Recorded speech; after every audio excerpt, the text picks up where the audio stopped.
Entonces, buenas tardes a todos. Hoy vamos a hablar sobre la articulación radiocubital distal, la anatomía de la biomecánica. Quise empezar la charla mostrando esta imagen de la evolución del ser humano desde que estábamos bacterias, básicamente. Entonces, simplemente para mostrar como la importancia evolutiva que ha tenido la mano y en este caso la radiocubital distal. Entonces, lo que conocemos como el carpo se formó más o menos hace unos 280 millones de años y hace 36 millones de años se vino a formar lo que se conoce como la radiocubital distal. Esta articulación nos permitió o le permitió a los primates en este momento mover el antebrazo y muñeca sin poder interferir con la función del agarre y preparar comida cuando estábamos, pues cuando llegamos a evolucionar un poco más, preparar comida, usar el fuego y las herramientas. Entonces siempre se ha considerado como el tamaño del cerebro y la posición del pulgar como ventajas evolutivas, pero el hecho de tener pronosupinación también nos permitió tener una ventaja evolutiva mucho más amplia y esta es una cosa una característica que se presente en los animales más evolucionados. En un momento voy a poner en silencio a las personas. Ya. Entonces, para continuar, bueno, la radiocubital distal es una articulación que es diartrodia, que es la unión distal entre el radio y el cúbito y da un pivote para la pronosupinación. Vamos a empezar a hablar de las estructuras óseas inicialmente. El cúbito es la unidad estable del antebrazo, filogenéticamente es el hueso principal y por tanto el radio va a rotar alrededor de la cabeza del cúbito cuando se hace la pronosupinación. Va a soportar cargas que están transmitidas desde el carpo y el radio y además de eso, en la cabeza del cúbito va a ser la superficie de contacto con la cavidad sigmoidea del radio. Esto le va a dar un arco de más o menos unos 130 grados que van a estar cubiertos por cartílago articular en estas superficies. La superficie dorsal, la lateral, palmar y distal. El radio, además de esto, pues, tiene la superficie articular que también se le conoce como el polo o el domo, que se va a articular con el disco articular del fibrocartílago triangular. Va a tener la estiloides, que es una protrusión ósea de 2 a 6 milímetros más o menos, que lo que va a hacer es aumentar el área superficial y va a unir los tejidos blandos, en especial el extensor carpio ulnaris y los ligamentos radiocubitales, como los vamos a ver más adelante. Y en este caso también podemos ver, con estas estructuras podemos ver la fobia. Ya lo voy a mostrar aquí, la fobia, que es un receso entre el cartílago y el lino, y de la base cubital y la estiloides. Entonces, en la fobia es una estructura que no tiene cartílago, pero es altamente vascular, y de aquí también va a ayudar a dar irrigación al fibrocartílago triangular, como lo voy a mencionar ahora más adelante. Además de esto, la fobia sirve para sitio de unión de ligamentos radiocubitales y radiocarpianos. El radio, entonces, lo que va a ayudar es a transmitir cargas axiales y va a permitir la movilidad. Es una estructura que en su superficie es bicóncava, tiene dos facetas, la faceta escafoidea, como lo vemos en este caso, y la faceta semilunar. Tiene una estructura también triangular, con la punta en la estiloide radial y las cavidades sigmoideas, o los bordes de las cavidades sigmoideas, hacen la base, que la vemos en este caso. La superficie articular, además de eso, tiene una inclinación que es cubital y palmar. Y cuando vemos la cavidad sigmoidea, que la vemos en este caso de acá y cómo se articula con el cúbito, podemos ver o es evidente que hay una discrepancia entre los diámetros de los dos círculos que se forman. Esa discrepancia de la articulación hace que sea una articulación inherentemente estable, pero además de eso va a facilitar la rotación y va a causar que haya y también va a facilitar o causar que haya una traslación del cúbito durante el movimiento de pronación y de supinación. La estabilidad se va a dar también por los bordes de la radiocubital dorsal, entonces va a tener un borde que es palmar en este caso y dorsal. Estos bordes lo que van a hacer es aumentar la superficie y van a dar un poco más de estabilidad a la articulación. Andresito, Señor. usted tiene más adelante, durante la pronosupinación, ¿cuánto contacto tiene el cúbito con la fosita sigmoidea? Creo que sí, señor. Bueno, señor. Adelante lo voy a mencionar, sí. Entonces, en esta imagen, entonces podemos ver pues una imagen de resonancia magnética en donde podemos ver cómo esa protrusión o ese fibrocartílago pues va a aumentar la superficial y le va a dar un poco más de estabilidad a la cavidad sigmoidea. Entonces la cavidad sigmoidea no es igual en todas las personas. En este estudio que se publicó en el 96 se mostró que la cavidad sigmoidea era variable. Hay 4 diferentes tipos de cavidad sigmoidea o de relación entre la cavidad y la cabeza cubital, en donde la más común de ellas, por lo menos en este estudio, en casi la mitad de todos los cadáveres que miraron, que fueron 50, se vio que era esta superficie más plana. ¿Qué significa esto? ¿Qué es la importancia de esto? Que cuando aumenta el radio de la curvatura, va a disminuir la estabilidad. Cuando hablamos ya específicamente del cartílago fibrotriangular o del complejo del Andresito, fibro... Señor, ponga la anterior, porfa. ¿ya está? Sí, señor. Esta imagen es muy importante porque probablemente Luciano o Juan David van a hablar esto en las próximas charlas, pero por ejemplo, cuando uno hace una osteotomía de acortamiento del cúbito, cuando uno hace un tratamiento tipo Waffer, o cuando inclusive hace algún procedimiento de salvamento de la articulación radiocubital distal, esto es lo más importante. Entonces uno debería pedir un TAC para saber cómo es la configuración de la fosita sigmoidea, porque por ejemplo, un paciente normal que sería la C, y usted le hace un acortamiento del cúbito y luego queda tipo A, va a tener mayor inestabilidad, va a tener mayor dolor, va a tener cualquier otra razón. Entonces, en los exámenes adicionales, usted le debe pedir un TAC e identificar qué tipo de radiocubital distal tiene y asimismo planear la intervención quirúrgica. Yo estoy aquí con la negra y ella tiene una pregunta. No entiendo por qué si acorta el radio altera como la morfología de la idea. Muy bien, Dani, yo dije cúbito, no radio. Eso, el Entonces, radio, exacto, porque la fosita sigmoidea es la relación que tiene entre la cabeza del cúbito distal y si uno hace un acortamiento ya no queda sobre la fosa sigmoidea per se, sino que la pone más proximal. Entonces, la articulación radiocubital distal, digamos que el conjunto del radio y del cúbito, que es un 100% de congruencia, por así decirlo, si lo migra hacia proximal, ya queda un 50% con cartílago y el otro 50% sin cartílago, porque es la metáfisis del radio. Okay. ¿Sí? Sí. Muy bien. Siga, Andresito, gracias. Entonces, hablando específicamente del complejo del fibrocartílago triangular, Palmer lo definió en el 81 como los tejidos blandos que están interconectados y dan soporte a la radiocubital distal y a la articulación cúbito-carpiana. Entonces va a tener diferentes funciones. La primera de ellas va a aumentar la superficie de contacto entre el radio y el cúbito, va a absorber y transmitir cargas axiales a través de la muñeca y absorber fuerza además de esto, va a tener conexiones fuertes y flexibles o va a dar conexiones entre el radio y el cúbito que permiten la pronosupinación y además de esto va a dar soporte a la parte cubital del carpo y soporta la parte cubital del carpo. Va a estar compuesto principalmente por estas estructuras. Entonces, por el disco articular, por los ligamentos cúbito-carpianos, que son 3, por los ligamentos radiocubitales, que está el dorsal y el palmar, por la vaina tendinosa del extensor carpio ulnaris y por el menisco molo. Entonces, se ha tratado de entender, pues como pueden ver, es una estructura que es compleja en un espacio muy pequeño y se trata de entender el complejo del fibrocartílago triangular de diferentes maneras. Una de las maneras como para poderlo organizar es el concepto del iceberg, en donde en la parte distal, que representa la punta del iceberg, está la parte del fibrocartílago triangular que va a absorber las cargas y está compuesto por los ligamentos cúbito-carpianos, los intraarticulares y por el menisco molo. Y en la parte proximal, que es la parte sumergida y que es la parte más importante por tener una función estabilizadora, está compuesto por el ligamento subcruento, que ahorita los vamos a ver, y los ligamentos cúbito-carpianos.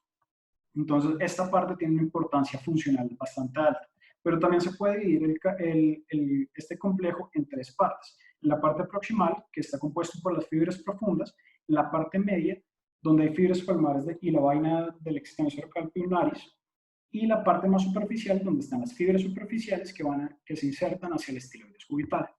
Para mirar la inervación del complejo del fibrocartílago triangular, entonces este estudio es uno de los que mostró cómo está la inervación y está dado principalmente en su parte dorsal por la rama terminal del nervio interóseo posterior, en la parte palmar por las ramas del nervio cubital y en la parte cubital por la rama dorsal sensitiva del nervio cubital.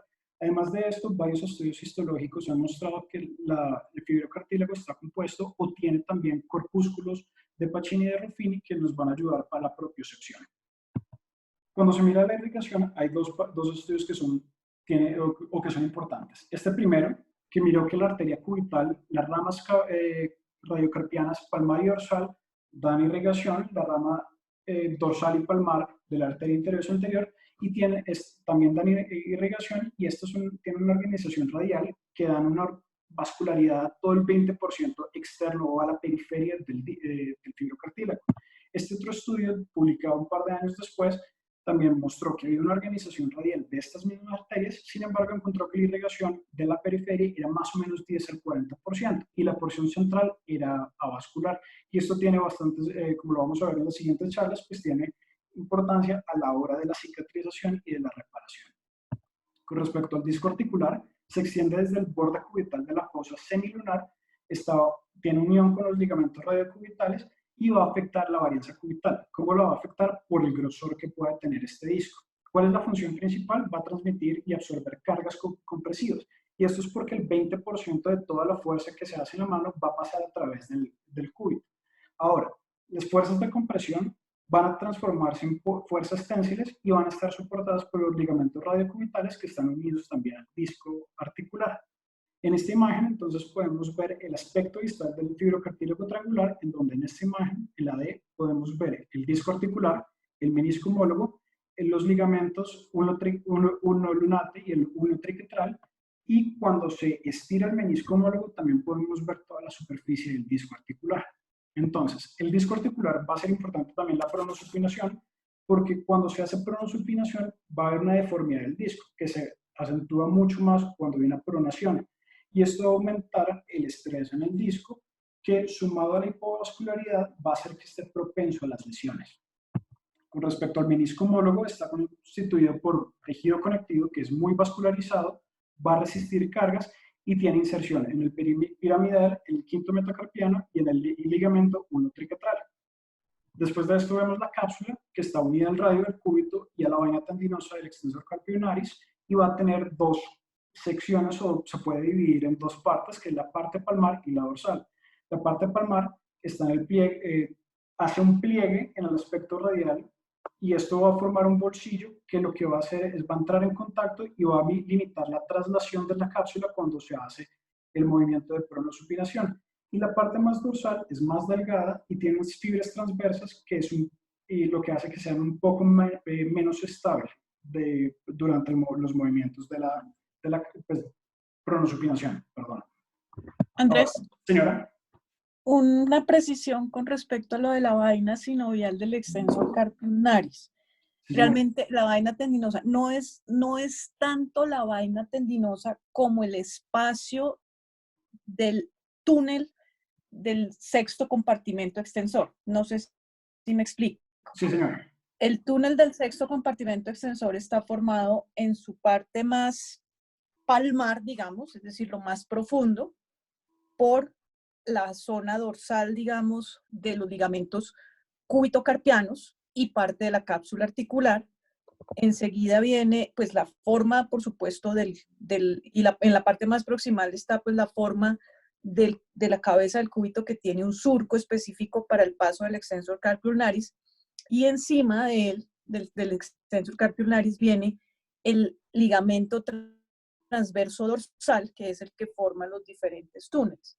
Lo que es estabilizador secundario de la articulación radiocubital distal es ese complejo ligamentario, no es tanto la vaina sinovial del extensor carpio ulnaris, porque si no queda el concepto de que una vaina sinovial, que es una cosa ahí babosa, es estabilizador cuando verdaderamente no lo es. Bueno, es el complejo, es como la parte fibrosa, digamos, del túnel por donde pasa el extensor carpio ulnaris.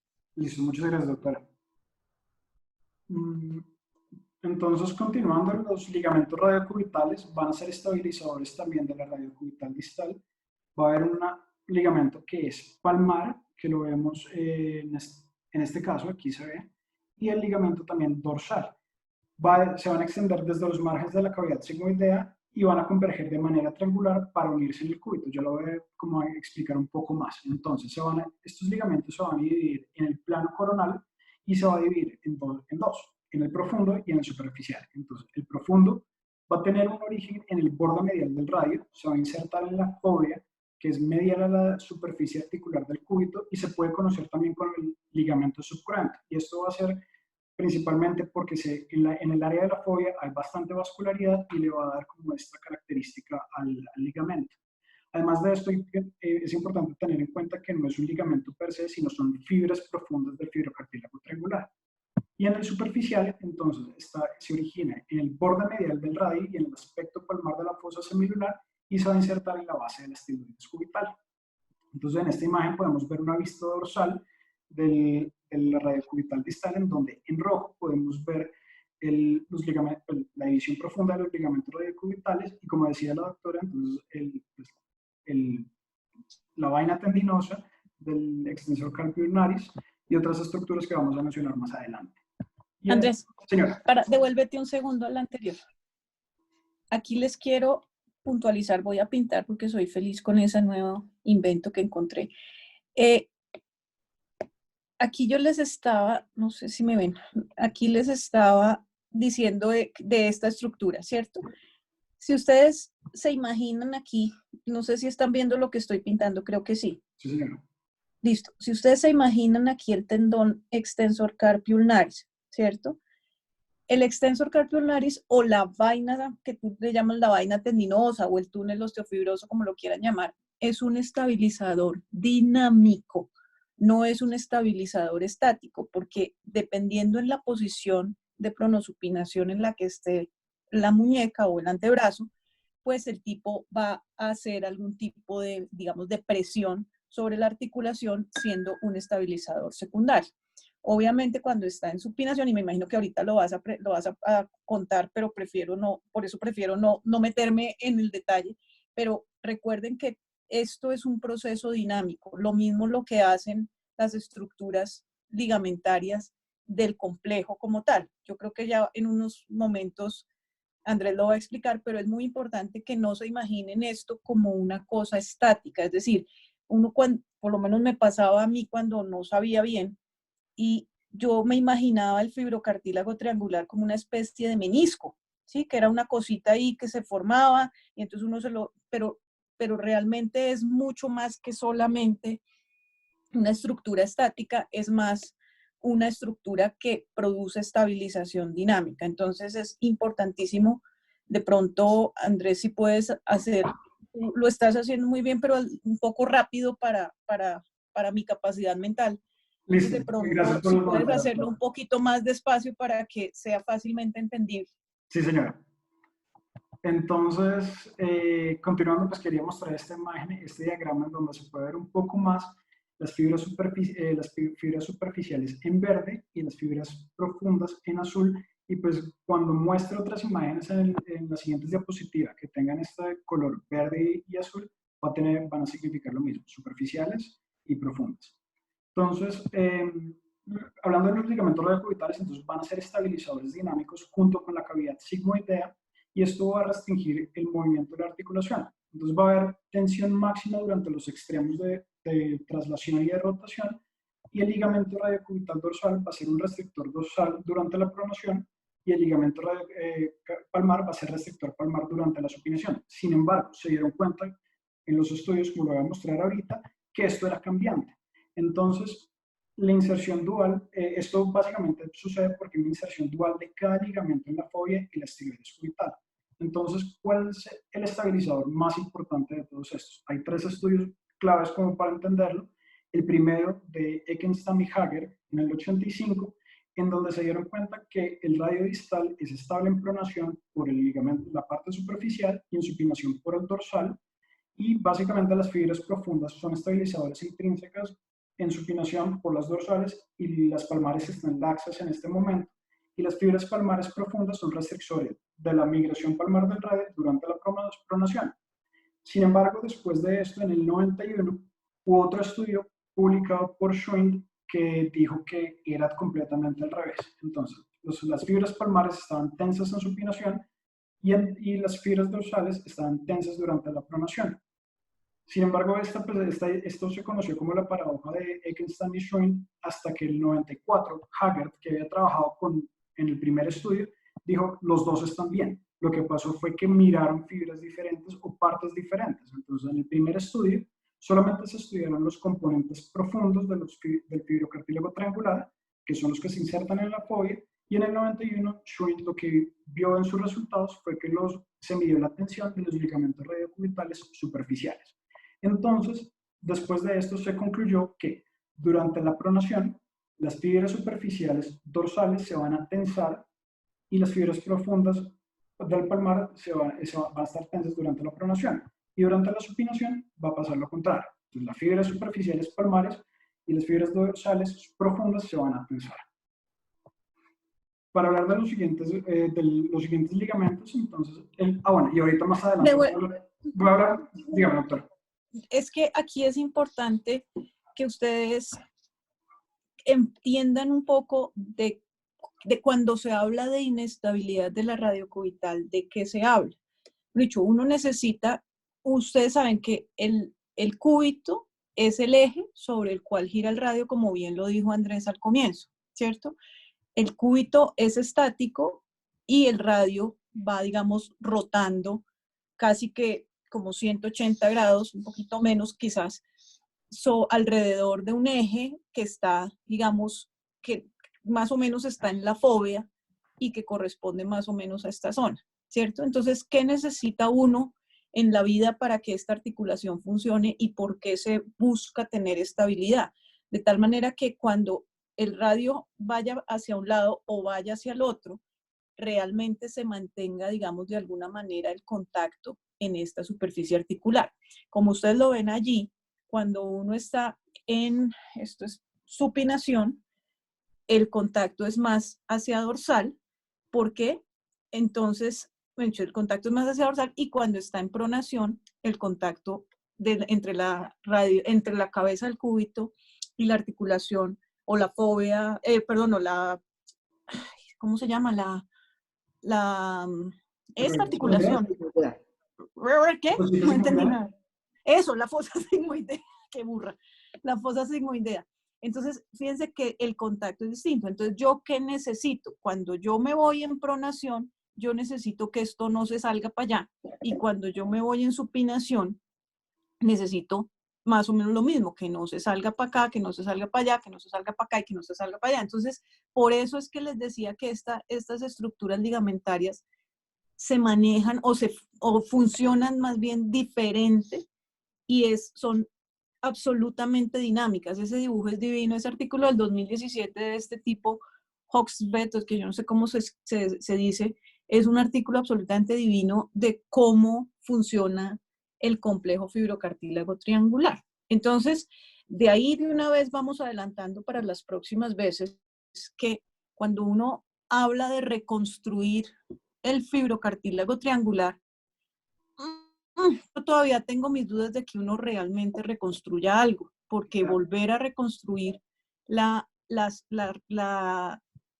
ese complejo que, de hecho, yo no me siento capaz quirúrgicamente de hacer que una reconstrucción realmente haga este efecto de que unos ligamentos se tensen en un movimiento y los otros se tensen en otro. Lo que pasa es que uno lo que busca es quitar molestias y quitar inestabilidades, pero realmente, como muchas cosas en medicina, es una vil aproximación a la anatomía normal sin que lo haga uno verdaderamente anatómico.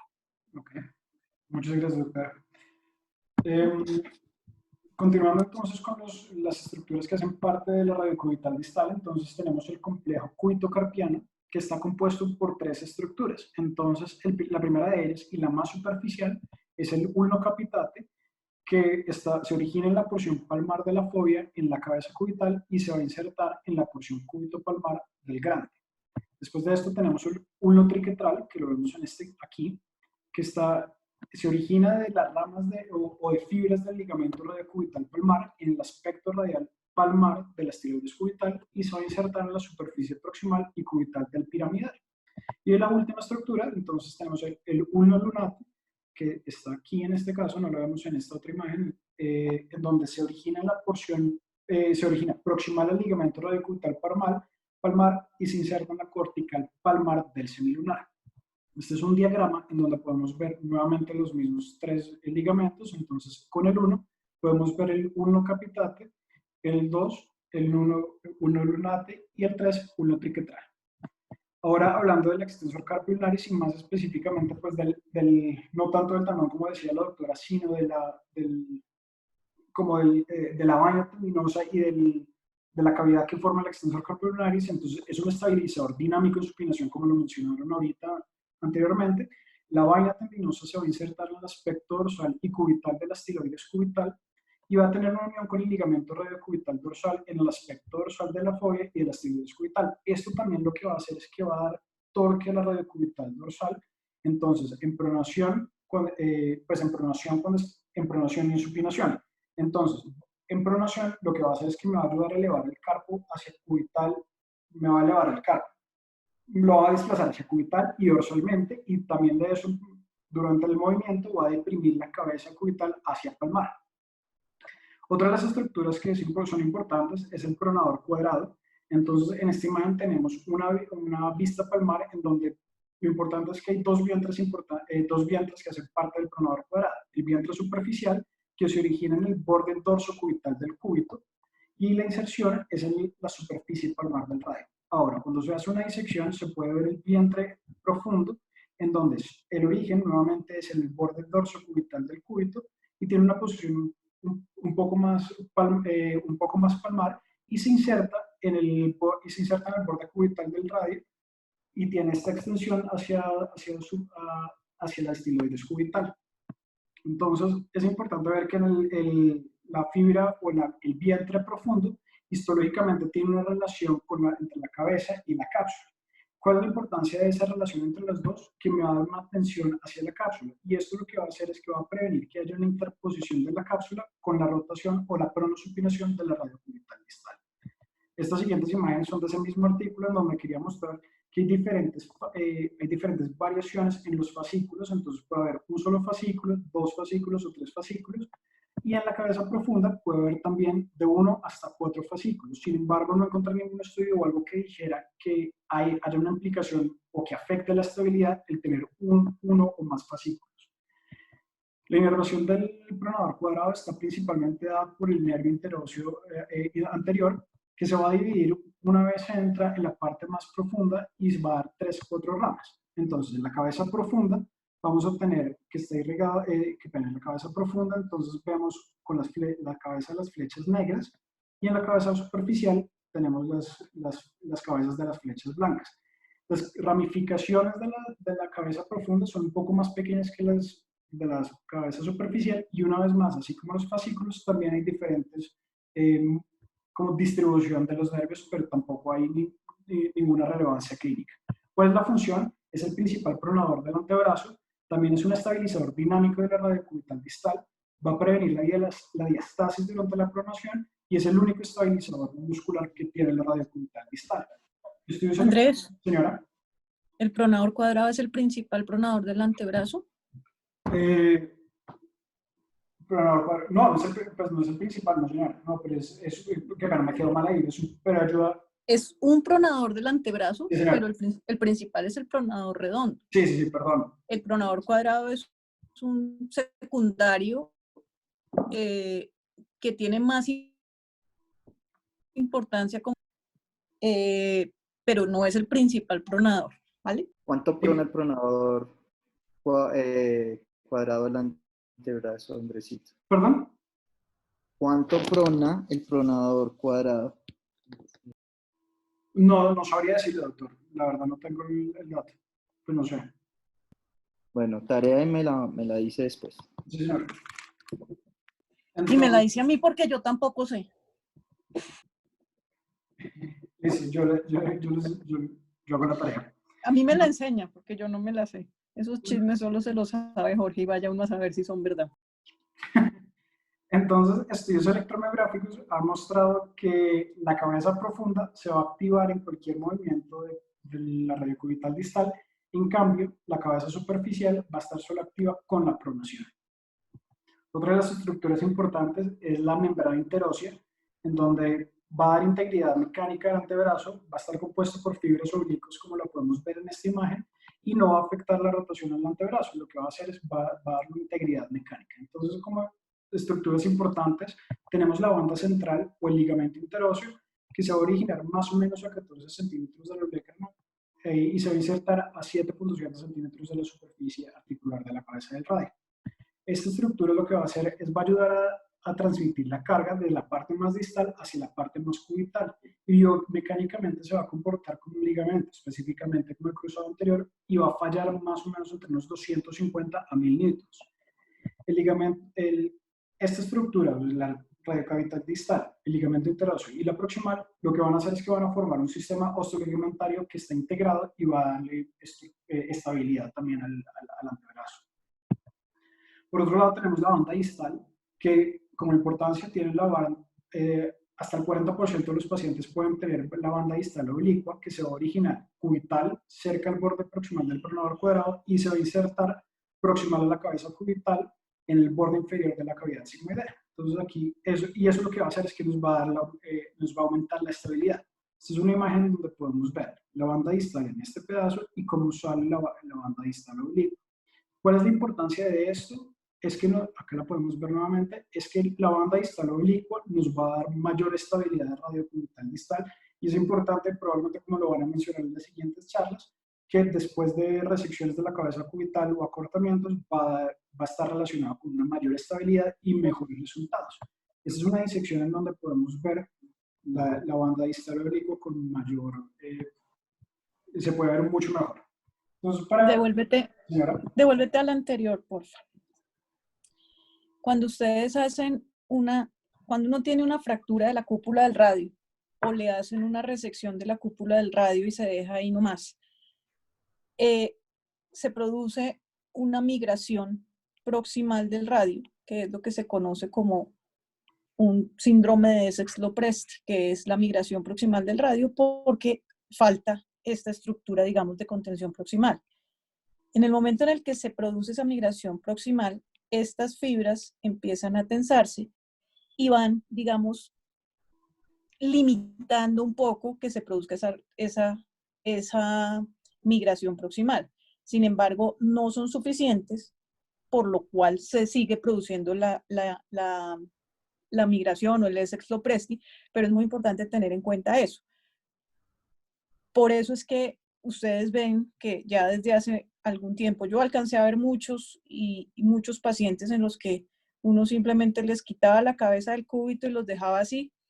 No tengo conciencia de qué pasaba con esos pacientes después porque es en la época en la que uno era residente y no le hacía seguimiento a los pacientes. Pero eso se dejó de hacer hace mucho tiempo y digamos que lo que se hablaba es que esa banda oblicua larga, ¿cierto? No tanto la distal, sino la más proximal, da estabilidad a la estabilidad longitudinal del antebrazo. Es un seno estabilizador desde el punto de vista longitudinal. ¿Listo? Sí, un comentario, Connie. A mí nunca me ha gustado la cirugía de quitar la cabeza del cúbito y dejarlo suelto. Hoy en día están volviendo al DARRA con la idea de que uno puede dejar los segmentos del fibrocartílago estabilizados, lo cual me parece más difícil. Pero por eso es que siempre me gustó hasta ahora y me gusta mucho el Sobe-Kapanji, en el cual uno deja esos ligamentos cuando los deja y los tensa apropiadamente. Pero claro que lógicamente el pronador y esta membrana interósea juegan un papel estabilizador increíble. Por eso es que me llama la atención que mucha gente al hacer la fractura de radio libera el pronador y lo deja suelto y se pierde. Y eso sí pierde, la pronación dice que pierde apenas un 16%, pero el resto de estabilidad sobre la radiocubital se pierde completamente el papel estabilizador que tiene. Entonces yo creo que el pronador sí tiene un papel importante y uno tiene que tratar de dejarlo lo más anatómico posible. Okay. Muchas gracias, doctor. Entonces, como mencionaba ahorita la doctora cuando estamos hablando de los ligamentos radiocubitales, son estabilizadores dinámicos, pues son estabilizadores de la radiocubital distal, y entender la estabilidad radiocubital distal no es lo más sencillo que hay. Cuando estuve buscando sobre cómo entender la forma más fácil de entenderla, entonces uno de los estudios de Hager, que fue el que trabajó en los estudios que mencioné antes, decir, básicamente comparó la estabilidad del radiocubital distal con estas estructuras que son las estructuras de tensegridad. Dice que se define como una integridad entre las estructuras que se basa en la sinergia de las fuerzas de tensión y de compresión. Es una tensión que es transmitida de manera continua a través de todas las estructuras que lo componen, y básicamente lo que pasa es que cuando hay un aumento global de la tensión se compensa con un aumento de la compresión en algunas estructuras. Entonces, teniendo esto en cuenta, lo que mencionaban es que el círculo interno, que es lo que vemos aquí, es la curvatura de la cabeza cubital con un centro en la fobia, y la del círculo externo es una curvatura con la cavidad una curvatura de la cavidad sigmoidea, perdón. Entonces, cuando esto lo que hacen, como le mencioné antes, es que sea inestable entre ellos. Y la inserción de los músculos o de las fibras de los ligamentos son bastante importantes, porque las fibras verdes van a formar un ángulo que es agudo, y las fibras azules lo que van a hacer es un ángulo que son más obtuso. Esa formación o esa inserción de las fibras va a dar una ventaja estabilizadora mucho más importante. Como se puede ver, o como el ejemplo que ellos ponen, es básicamente controlar un carruaje con varios caballos, controlarlo desde los caballos de los extremos es mucho más fácil controlarlo que si llega a hacer una comparación con los caballos más internos, porque esto, que sería en este caso como si yo estuviera tratando de controlar la radiocubital distal con las fibras superficiales. Entonces, la configuración de las fibras o estos ángulos en los que se internan las fibras con sus inserciones que son céntricas y epicéntricas va a hacer que haya un cambio continuo en la tensión y la compresión.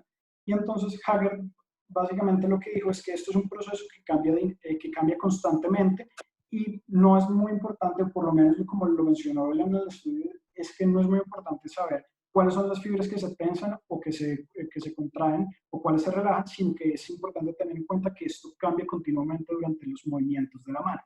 Ahora, todo esto lo que nos va a hacer es que nos va a dar pronosupinación de la mano, en donde hay una traslación de la cavidad sigmoidea hacia alrededor de la cabeza cubital, va a dar un arco de movilidad entre 150 y 180 grados, y el extremo del radio, entonces, como se va a mover alrededor de la cabeza cubital, va a causar un movimiento que es translacional, va a haber que haya cambios en la superficie de contacto, y cuando esté en neutro, entonces 60% del cartílago articular va a estar en contacto con la cavidad sigmoidea o la fosita sigmoidea, y en los extremos solamente 10% del cartílago articular va a estar en contacto.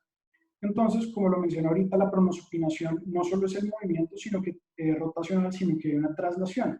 Cuando se hace una pronación, entonces el radio va a rotar alrededor de la superficie, va a haber una varianza de la altura del cúbito, se va a crear un cúbito minus, y esto se va a dar sobre todo en el arco final de la pronación. Entonces va a haber una migración cubital hacia dorsal y distal durante la pronación, y en la supinación va a haber una migración cubital y palmar, una migración cubital hacia palmar y proximal. Entonces, para hablar un poco del examen físico, y probablemente Luciano y Laco nos van a hablar un poco más de esto en las siguientes presentaciones. Entonces, importante hacer inspección, mirar si hay edema o simetría de los miembros superiores, mirar los arcos de movilidad activa y pasivamente, mirar la fuerza, si el paciente tiene dolor, sobre todo si hay dolor entre el flexor carpio ulnaris o el estenosis cubital y el piramidal, y las maniobras especiales. Algo muy importante es que siempre se va a hacer una comparación entre los miembros. Mira, hay una anotación. Por esos cambios en la pronospinación, por eso es que es importante cuando se vaya a valorar o a evaluar, es que si uno va a mirar las radiografías, la radiografía PA debe tomarse con el hombro en abducción de 90 grados y el codo también en flexión de 90 grados, para poder estar seguro de que la articulación está en neutro. Y cuando se hace en TAC, para evaluar específicamente esa articulación es bueno hacerlo en neutro, pronación y supinación. Entonces con eso se puede evaluar la situación o cómo está la articulación en todas las posiciones. Ok, doctor, gracias. Entonces, como estaba mencionando, entonces en el examen físico es muy importante siempre hacer una comparación de las dos extremidades.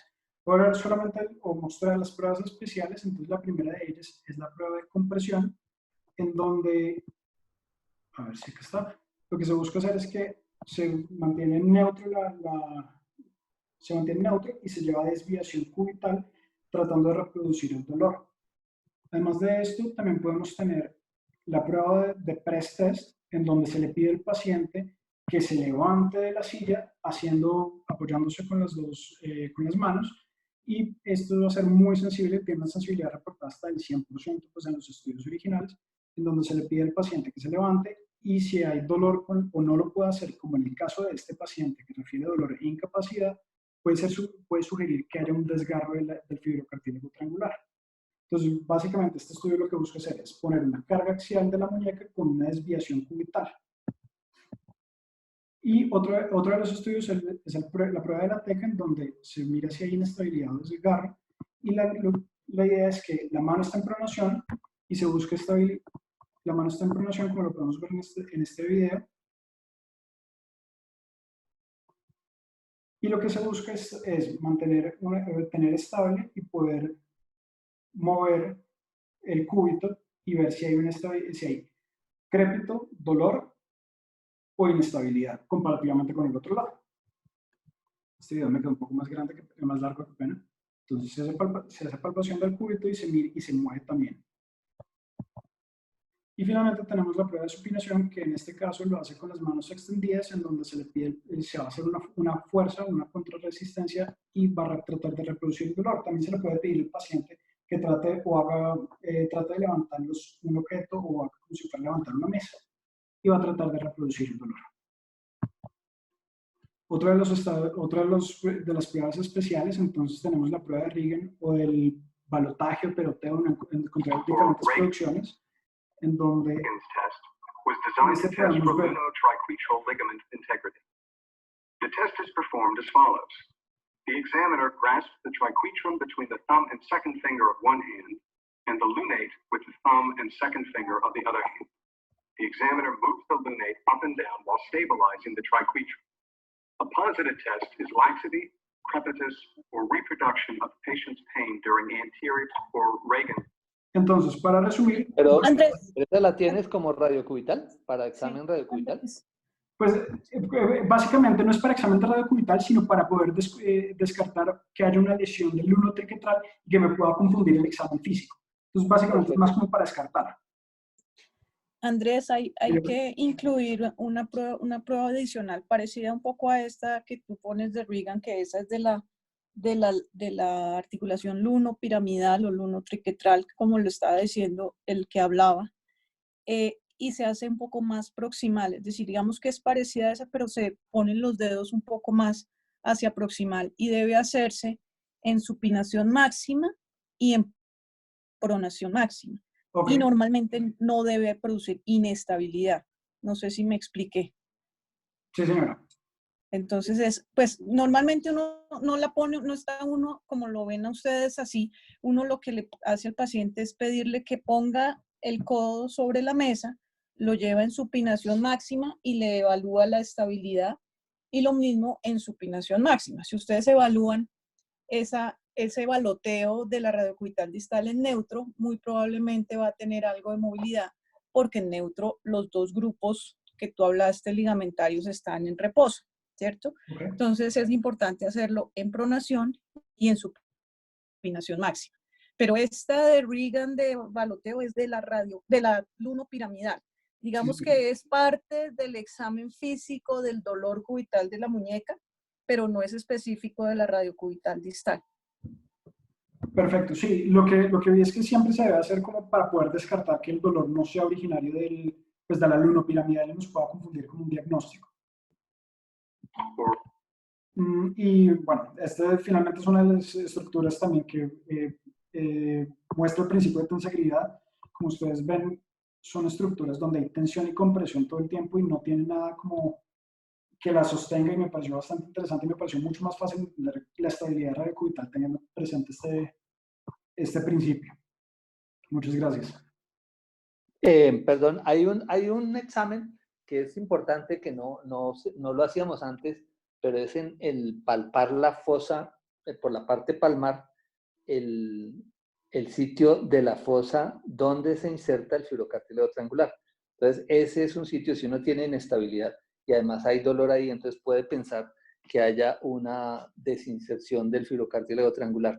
Entonces, ese en la parte del examen clínico nos da una certeza bastante grande cuando hay una desinserción. Entonces, la palpación por la parte palmar en la parte distal del cúbito sobre donde queda la inserción del fibrocartílago. Y hay otra prueba, Andrés, que Sí, es para evaluar cuando hay artrosis de la radiocubital distal. Esa es una prueba que describió, yo no sé si la describió el doctor Checker, pero la vi descrita en un artículo de él, y es que uno haciéndole, espérese un segundo, pongo la cámara porque si no, no la logro. Es que me cuesta un poco la descripción verbal. Entonces, no sé si ahí me están viendo. Sí, señora. No sé si me están viendo. Bueno, listo. Entonces, la idea es que uno, obviamente esto es con el paciente, con el codo en 90 grados en la muñeca, es decir, 90 grados al lado y lado del cuerpo, como si estuviera uno mirando pronación y supinación. Y lo que hace uno, voy a levantar aquí un poquito para que ustedes lo alcancen a ver, es que le pide uno, o sea, uno le hace presión al paciente hacia abajo y el paciente está flejando, digamos, con el brachialis, está produciendo la flexión del codo. Y con el paciente haciendo ese esfuerzo, uno le pide que haga pronación y supinación, y eso no debe producir dolor. Cuando produce dolor, es un signo de artrosis de la radiocubital distal.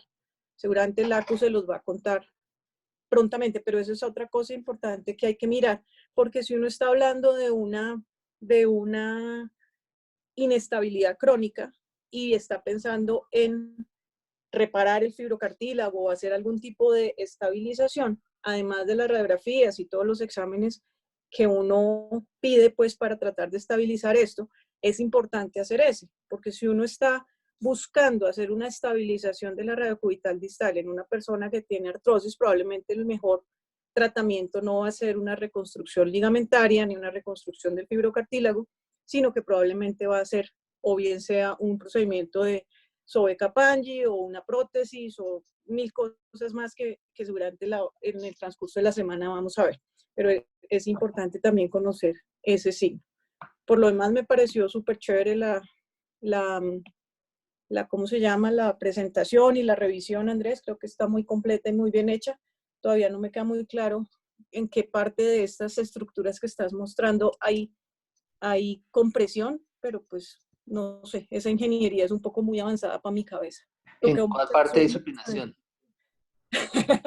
Sí, es complicado, pero eso, nada, es principios de diseño y de arquitectura que fueron los que diseñaron eso y la definen como unas estructuras imposibles, básicamente.